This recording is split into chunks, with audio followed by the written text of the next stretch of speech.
Hello, I am Dr. Gaurav Ganeshwala. I am a consultant interventional cardiologist at Ruby Hall Clinic, Pune. I am going to share an interesting case which we performed a few days ago. This elderly gentleman, he is a diabetic, hypertensive and a chronic smoker. He presented to us with anterior wall non-ST elevation MI. He was stabilized with dual antiplatelets, statin, low molecular weight heparin. Later on the next day, he underwent coronary angiogram, which revealed a critical double vessel disease. So, concentrating on the angiogram, it's a left codominant circulation. However, LCX does not have any significant stenosis in the major arteries. Left anterior descending is the culprit artery. It's a type 3 vessel with a large circulation. There is a proximal ectasia followed by critical calcific stenosis in the mid and distal segment, and the calcification is quite dense here. The right coronary artery is a codominant circulation, and if you concentrate on the mid segment, there is a tight stenosis with dense calcification in the mid RCA.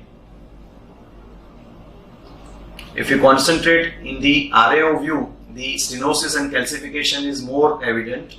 And another interesting finding here is, if you look at towards the left coronary artery, you can notice the ring calcification is almost like a circular calcium here. That is always a sign of dense calcification or heavy calcification. So coming back to the culprit artery, LAD. So whenever you have calcific stenosis in a background of myocardial infarction, it is always a bad news. So this kind of lesions where you have significant calcification, you are going to require high pressure balloon dilatation or rotablation, which may result in significant distal microembolizations, and you may end up with slow flow or no reflow kind of situation, and which may lead to complications on table or post procedure. So in this particular case, we had options like non-compliant balloon, cutting balloon, scoring balloon or rotablation. The problem with non-compliant balloon in a significant calcific artery is there is unequal distribution of pressure when you inflate the balloon at the lesion site, and this may result into significant dog boning effect and may end up with extensive dissections, and very rarely in a case of calcific stenosis you may end up doing a perforation. The cutting balloon is a very interesting option, but the problem with cutting balloon is its heavy profile. So taking a cutting balloon through a calcific lesion to the mid or distal LAD is really difficult. Scoring balloon again has similar problems. Rotablation I would not prefer in this particular case, since it is a case of myocardial infarction which is only 1 day old. So we may end up having significant distal microembolization and complications related to slow flow or no reflow. So in this particular case, we decided to go ahead with a special kind of balloon, an OPN-NC balloon. So you can see the LAD is wired with run-through hypercoat wire, and this is a 2.5 into 15 millimeter OPN-NC balloon. There is no problem in the tracking down of the balloon. This balloon, interesting thing is, it behaves like any other semi-compliant balloon. It has a very small profile, so usually we don't have any problems in tracking down of this particular balloon. But in case if we find any problem, we may always go for extra support wires like Grand Slam wire. Now most important thing here is, look at the expansion of the balloon. So this balloon has got double layers, and it provides a uniform distribution of pressure dynamics inside the balloon, which results in controlled growth and uniform expansion of the balloon. So there is no dog boning effect. The lesion has opened up, no residual stenosis, and balloon appears expanding uniformly.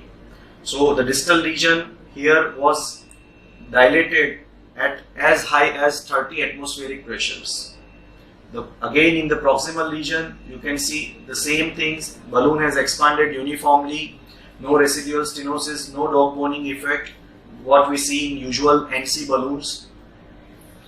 Here we went at as high as 36 atmospheric pressure, and after aggressive balloon dilatation, this is the check angio. You can see the lesions have opened up very well, bed preparation looks adequate, flow is maintained. However, there is small dissection at the distal lesion, but that is not a concern in this particular case. It is very common in calcific stenosis. This is very interesting. The other problem what we find when we are dealing with a calcific lesion is, even after rotablation or balloon dilatation, tracking down of stent is very difficult. In this particular case, we had a long lesion extending from the mid to distal LAD, and that is why we had to use a long stent, a 3 into 48 millimeter stent. But you can see the stent is sailing through the vessel very easily, no resistance, no difficulty whatsoever. So this again tells us that the bed preparation is excellent.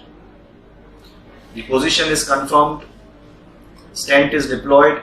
Again, very important, the stent is expanded very well uniformly. You don't see any residual stenosis or any difficulty in the deployment of the stent.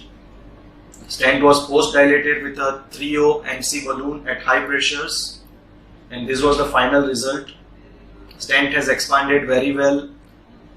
The flow distally is TB3, no residual stenosis, no edge dissection, overall satisfactory myocardial blush. So in this particular case, we could avoid rotablation or cutting balloon, and we could achieve result which is as good as with rotablation. So this NC balloon here helped us in making the procedure very simple. Coming on to the right side, same wire run through hypercoat was used in this particular artery. Initially I thought that this may be a relatively softer lesion, hence I decided to use the conventional NC balloon. However, you can see here the conventional NC balloon is having trouble in opening up the lesion. There is a dog bone effect, lesion is not giving away. Hence I finally decided to use the same OPN NC balloon which was used on the left side. So this is again 2.5 into 15 millimeter OPN NC balloon. Now you can see I am going at almost 35 atmospheric pressures. The balloon has expanded uniformly, there is no dog bone effect. This is the trackability of stent after OPN NC balloon. No difficulty in tracking the stent. Again, it is sailing through the vessel very easily without any kind of difficulty. The procedure afterwards was very simple. Stent deployed, post-dilated with 3O NC balloon, and this was the final result.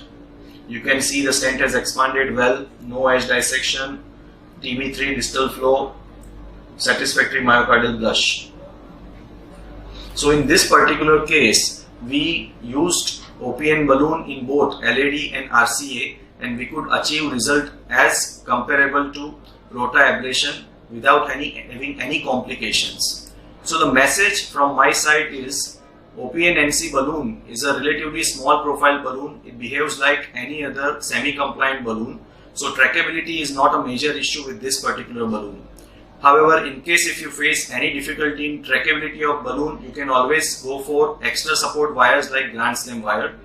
The other important point here is it's a double layer balloon which actually has equal distribution of pressure inside the balloon, which results into controlled growth and uniform expansion of the balloon, and this actually prevents extensive dissection or perforation and opens up the calcific stenosis very adequately. So this makes our procedure easy. You can go as high as 45 atmospheric pressures. In this particular case, we used this balloon at 35 up to 36 atmospheric pressure on left and right both the arteries without any complications. So many times we have situations, we have complex calcific lesions where rotablation is necessary, but we avoid angioplasty and we send the patient for CABG because of inavailability of rotablation or sometimes due to fear of rotablation. But I personally feel that this case may be an example. You can use OPN NC balloon in such moderate to high level calcification with any kind of with similar ease without any kind of complications. So I would like to share my personal experience. I initially started using this particular balloon in in-stent restenosis, and now I am regularly using this balloon even for de novo calcific lesions. I initially used to go at pressures like 25, 30, 35 atmosphere, and now I am using this at even at 40 atmospheric pressure without any difficulty. So this is probably a new tool or new instrument in our basket which you can use regularly for similar kind of cases without any complications, and you can avoid rotablation and you can avoid the difficulties which we face with cutting balloons. Thank you very much.